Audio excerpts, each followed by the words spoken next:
Assalamualaikum warahmatullahi wabarakatuh. Perkenalkan, nama saya Fitri Dia Rahmawati dari Prodi PGMI 4A. Di sini saya akan menceritakan mengenai sejarah pendidikan Islam pada masa Rasulullah.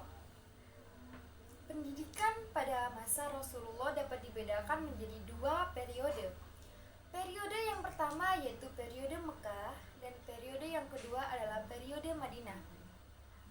Pada periode yang pertama, yakni sejak Nabi diutus sebagai Rasul hingga hijrah ke Madinah, kurang lebih sejak tahun 611 hingga 612 Masehi, atau selama 12 tahun 5 bulan 21 hari.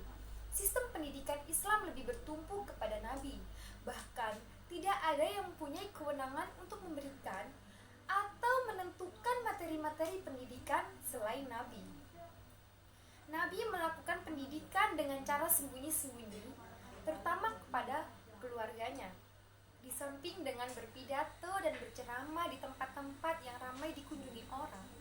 Sedangkan materi pengajaran yang diberikan hanya berkisar pada ayat-ayat Al-Quran, yaitu sejumlah 93 surat, dan petunjuk-petunjuknya yaitu sunnah dan hadis.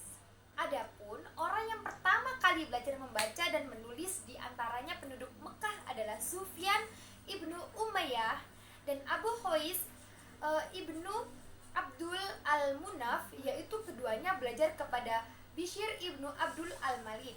Kepada keduanya lah penduduk Mekah belajar membaca dan menulis. Oleh karena itu, agaknya dapat dipahami ketika Nabi menyiarkan ajaran Islam kurang lebih 610-an Masehi. Di masyarakat Quraisy baru ada 17 laki-laki yang pandai baca tulis dan 5 wanita secara umum. Material Al-Quran dan petuah-petuah Rasul yang menerangkan tentang kajian keagamaan yang menitik beratkan pada teknologi dan ibadah seperti beriman kepada Allah, para Rasulnya, dan hari kematian, serta amal ibadah yaitu sholat. Zakat sendiri ketika itu belum menjadi materi pendidikan, karena zakat pada masa itu lebih difahami dengan sedekah kepada fakir miskin dan anak-anak yatim. Selain itu, materi akhlak juga telah diajarkan agar manusia bertindak laku dengan akhlak yang mulia dan menjauhi yang mungkar. Adapun materi-materi yang belum dijadikan sebagai mata pelajaran Nabi ketika itu hanya memberikan dorongan untuk memperhatikan kejadian manusia, hewan, tumbuh-tumbuhan, dan alam sekitar kita. Pada periode yang kedua yaitu di Madinah pada tahun 622 sampai 632 Masehi. Yang pertama membangun institusi atau masjid melalui pendidikan masjid. Nabi memberikan pengajaran dan pendidikan Islam. Ia memperkuat persatuan di antara kaum muslim dan mengikis habis sisa-sisa permusuhan, terutama antar penduduk Ansor dan penduduk Muhajirin. Pada periode ini, ayat-ayat Al-Quran yang diterima sebanyak 22 surat. Sepertiga dari isi Al-Quran secara umum materi pendidikan berkisar pada 4 bidang pendidikan: keagamaan, pendidikan akhlak, pendidikan kesehatan jasmani, dan pengetahuan yang berkaitan dengan kemasyarakatan.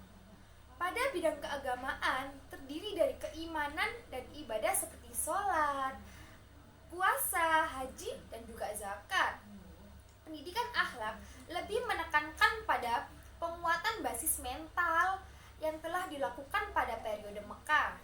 Pendidikan kesehatan jasmani lebih ditekankan pada penerapan dari nilai-nilai yang dipahami dari amaliyah ibadah seperti makna wudu, sholat, puasa, dan juga haji.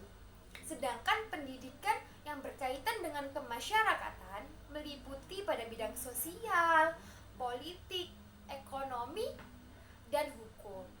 Masyarakat diberi pendidikan oleh Rasul tentang kehidupan berumah tangga, warisan, hukum, pendata dan pidana, perdagangan, dan kenegaraan, serta lain-lain. Metode yang dikembangkan oleh Nabi dalam bidang keimanan adalah tentang tanya jawab dengan perasaan yang tulus dan didukung bukti-bukti rasional dan ilmiah.